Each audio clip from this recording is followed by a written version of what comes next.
இயேசு கிறிஸ்துவின் இனிய நாமத்தில் வாழ்த்துக்கள். இந்த நாளிலும் லூக்கா எழுதின சுவிசேஷம் 11வது அதிகாரம் 5ஆம் வசனத்திலிருந்து 13ஆம் வசனம் வரையிலும் மேலே ஒரு மாதிரி ஜெபத்தை கற்றுக் கொடுத்தாரே, அந்த மாதிரி ஜெபத்தின் ஆழங்களுக்குள்ளாக ஆண்டவர் அழைத்து செல்லுகிறதை நாம் பார்க்கிறோம். எப்படி ஜெபிக்க வேண்டும் என்கிற ஒரு காரியத்தை மீண்டுமாக இயேசு கிறிஸ்து கற்றுக் கொடுக்கிறார்.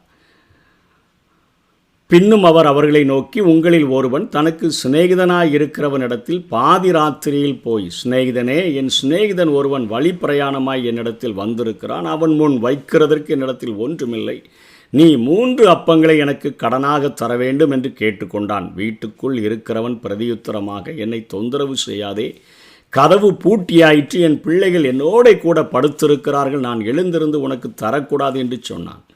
பின்பு தனக்கு அவன் சிநேகிதனாய் இருக்கிறது நிமித்தம் எழுந்தவனுக்கு கொடாவிட்டாலும் தன்னிடத்தில் அவன் வருந்தி கேட்கிறது நிமித்தமாவது எழுந்திருந்து அவனுக்கு தேவையானதை கொடுப்பான் என்று உங்களுக்கு சொல்லுகிறேன். இங்கே இயேசு கிறிஸ்து ஒரு தொடர் ஜெபத்தை செய்யும்படியாக, ஒரு விடாப்பிடியான ஒரு ஜெபத்தை செய்யும்படியாக, அந்த ஜெபத்தை வருந்தி கேட்கும்படியாக அந்த ஜெபம் அமைய வேண்டும் என்கிற காரியத்தை கற்றுக் கொடுக்கிறதை பார்க்கிறோம்.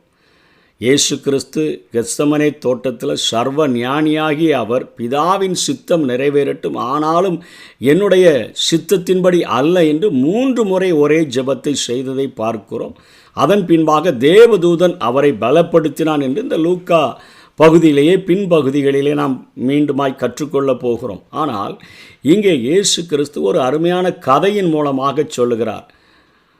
அழகாக ஒருவன் பாதி ராத்திரியிலே போய் இன்னொரு சிநேகிதனுடைய கதவை தட்டி, தன்னுடைய தேவைக்காக அல்ல, இன்னொருவன் என்னிடத்தில் வந்திருக்கிறான், அவனிடத்தில் அவனுக்கு முன்பாக வைப்பதற்கு என்னிடத்தில் ஒன்றுமில்லை, அதாவது ஆவிக்குரிய நன்மைகளை, ஆவிக்குரிய ஆசீர்வாதங்களை இன்னொருவனுக்கு பகிர்ந்து கொடுப்பதற்கு என்னிடத்தில் ஒன்றுமில்லை, என்னிடத்தில் இல்லாத ஒன்றை நான் போய் என்னுடைய சிநேகிதராய் இருக்கிற என் ஆண்டவரிடத்தில் நான் பெற்றுக்கொண்டு நான் அதை அவர்களுக்கு முன்பாக ஒவ்வொரு முறையும் வைக்கிறவனாக காணப்பட வேண்டும் என்கிற கருத்தை உணர்த்தி வைக்கும் வண்ணமாக இங்கே ஆண்டவர் இந்த கருத்துக்களை சொல்லுகிறார்.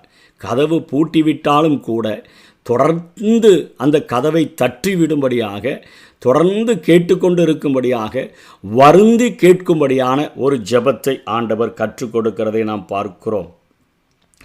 மத்தேயு 15ஆம் அதிகாரம் 21 28 வரையிலும் எழுதப்பட்ட அந்த கானானிய ஸ்திரியை குறித்து நாம் பார்க்கும் பொழுது, ஆண்டவராகிய இயேசு கிறிஸ்து அவள் அந்த காரியத்திலே அவள் தொடர்ந்து கேட்கிற ஒரு காரியத்தை குறித்து அங்கே பார்க்கிறார். அவள் சொல்லுகிறார், ஆண்டவர் பிள்ளைகளினுடைய அப்பத்தை எடுத்து நாய்க்குட்டிகளுக்கு போடுகிறது நல்லதல்ல அப்படின்னு சொல்லும் பொழுது அவள் சொல்லுகிறாள், மேஜையின் கீழே விழுகிற அந்த துண்டுகளை நாய்க்குட்டிகள் தின்றுமே.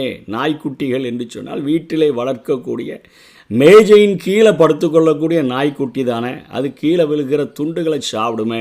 அதே போல் நீர் எனக்கு உதவி செய்ய வேண்டும் என்று வருந்தி கேட்டுக்கொண்டது நிமித்தமாக அங்கே இயேசு கிறிஸ்து அற்புதம் செய்தாரே, அந்த காரியத்தினுடைய சாராம்சத்தை தான் இந்த கதையிலே ஆண்டவர் புரிந்து கொள்ள வேண்டும் என்று சொல்லி விரும்புகிறார்.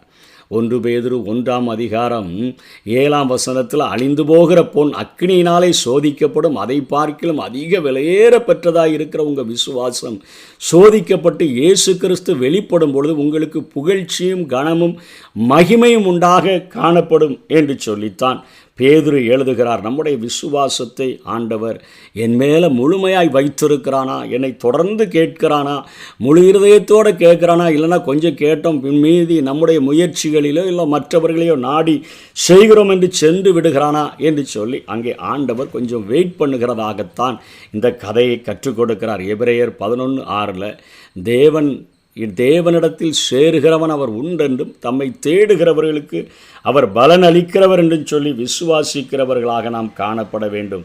அதே போல எரேமியா 29:13 உங்கள் முழு இருதயத்தோடும் என்னை தேடுவீர்களானால் என்னை தேடுகையில் கண்டுபிடிப்பீர்கள்.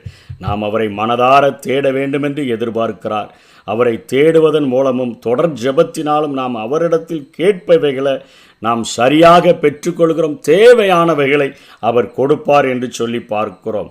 ஆகவே நமக்கு தேவையானதை தருகிற ஆண்டவராக அவர் இருக்கிறார் என்கிற காரியத்தை இங்கே இயேசு கிறிஸ்து கற்றுக் கொடுக்கிறார். ரோமர் 8:32 தம்முடைய சொந்த குமாரன் என்று பாராமல் நம்ம எல்லாருக்காகவும் அவரை ஒப்பு கொடுத்தவர் அவரோடு கூட மற்ற எல்லாவற்றையும் நமக்கு அருளாதிருப்பது எப்படி? ஆகவே நாம் கேட்கிறவர்களாக, நாம் தேடுகிறவர்களாக, நாம் அதை கண்டடைந்து கொள்கிறவர்களாக, தேடுங்கள் உங்களுக்கு கேளுங்கள் உங்களுக்கு கொடுக்கப்படும், தேடுங்கள் அப்பொழுது கண்டடைவீர்கள், தட்டுங்கள் அப்படி உங்களுக்கு திறக்கப்படும் என்று சொல்லுகிறாரே. ஆகவே தொடர்ச்சியாக நாம் கேட்கிறவர்களாக காணப்பட வேண்டும். பிலிப்பியர் 4:19 என் தேவன் தம்முடைய ஐஸ்வரியத்தின்படி உங்கள் குறைவுகளையெல்லாம் கிறிஸ்து இயேசுவுக்குள் மகிமையிலே நிறைவாக்குவார் என்று சொல்லி நாம் பார்க்கிறோம். ஆகவே தொடர்ச்சியாக கேட்க வேண்டும், வருந்தி கேட்க வேண்டும். தேவைகளை அவர் தருகிறதற்கு அவரிடத்தில் முழுமையாக கேட்க வேண்டும் என்று சொல்லி அவர் எதிர்பார்க்கிறார். அதனைத் தொடர்ந்து மத்தேயு சொல்லும் பொழுது மத்தேயு சொல்லுகிறார், மத்தேயு 7:11 அவர் பொல்லாதவர்களாகிய நீங்கள் உங்கள் பிள்ளைகளுக்கு நல்ல ஈவுகளை கொடுக்க அறிந்திருக்கும் பொழுது அந்த பரலோக பிதாவானவர் தம்மிடத்தில் வேண்டிக் கொள்கிறவர்களுக்கு நன்மையானவைகளை கொடுப்பது அதிக நிச்சயம் அல்லவா? ஆனால் லூக்கா எழுதும் பொழுது பரிசுத்த ஆவியை கொடுப்பது அதிக நிச்சயம் அல்லவா என்று சொல்லுகிறார். ஒழுங்கின்மையும் வெறுமையுமான இந்த பூமியை தேவனுடைய பார்வைக்கு நேர்த்தியாக உண்டாக்கின பரிசுத்த ஆவியானவரே மிகவும் சிறந்த ஒரு நன்மையாக நம்முடைய வாழ்க்கையிலே காணப்படுகிறார். பொல்லாதவர்களாகிய நீங்கள் உங்கள் பிள்ளைகளுக்கு நல்ல ஈவுகளை கொடுக்கும் பொழுது பரலோக பிதாவானவர் பரிசுத்த ஆவியை கொடுப்பது அதிக நிச்சயம் அல்லவா? ஒருவன் மீனை கேட்டால் அவனுக்கு பாம்பை கொடுப்பானா? முட்டையை கேட்டால் தேலை கொடுப்பானா? நீங்களே நல்ல ஈவுகளை கொடுக்கும் பொழுது நான் உங்களுக்கு பரிசுத்த ஆவியானவரை தருகிறேன் என்று சொல்லி அந்த நாட்களிலே பரிசுத்த ஆவியானவரை அவருடைய சீஷர்களோ மற்றவர்களோ பெற்றிராத நாட்களில் அந்த முக்கியத்துவத்தை குறித்து ஆண்டவர் அதனையும் கேட்டு பெற்றுக்கொள்ள வேண்டும் என்று சொல்லி இயேசு கிறிஸ்து விரும்புகிறார். அதனால தான் யோவான் 7:37-39 வரை அந்த பண்டிகையின் கடைசி நாளாகிய அந்த பிரதான நாளிலே தன்னுடைய இருதயத்தை வெளிப்படுத்துகிறதை பார்க்கிறோம்.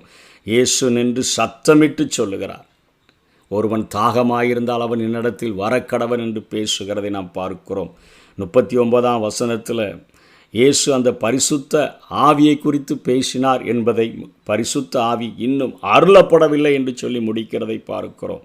அதனைத் தொடர்ந்து அப்போஸ்தலர் 1:5 ஆகையால் நீங்கள் எருசலேமை விட்டு போகாமல் என்னிடத்தில் கேள்விப்பட்ட பிதாவின் வாக்குத்தத்தம் நிறைவேற காத்திருங்கள் என்று கட்டளையிடுகிறார். ஆகவே நம்முடைய வாழ்க்கையில் நன்மைகளை பெற்றுக்கொள்ளுகிறதற்கும் அதற்கு மேலான சிறந்த பரிசாகிய பரிசுத்த ஆவியானவரை பெற்றுக்கொண்டு வாழ்கிறதற்கும் நாம் ஆண்டவரிடத்தில் கேட்கிறவர்களாக, தேடுகிறவர்களாக, ஆண்டவரிடத்தில் நாம் தொடர்பிடியான ஒரு ஜெபத்தை ஒரு கண்டினியூஸாக ஜெபிக்கிறவர்களாக, வருந்தி கேட்கிறவர்களாக, அவரிடத்தில் தொந்தரவு செய்கிறவர்களாக நாம் காணப்பட்டோம் என்று சொன்னால் நம்முடைய வாழ்க்கையில் தேவையான சிறந்த பரிசாகிய பரிசுத்த ஆவியானவரையும் நன்மையான ஆசீர்வாதங்களையும் கொடுத்து அவர் நம்மை வழி நடத்த முடியும். கர்த்தர் தாமே நம்மை ஆசீர்வதிப்பாராக. ஆமென். என் விடியலை காணும் வரை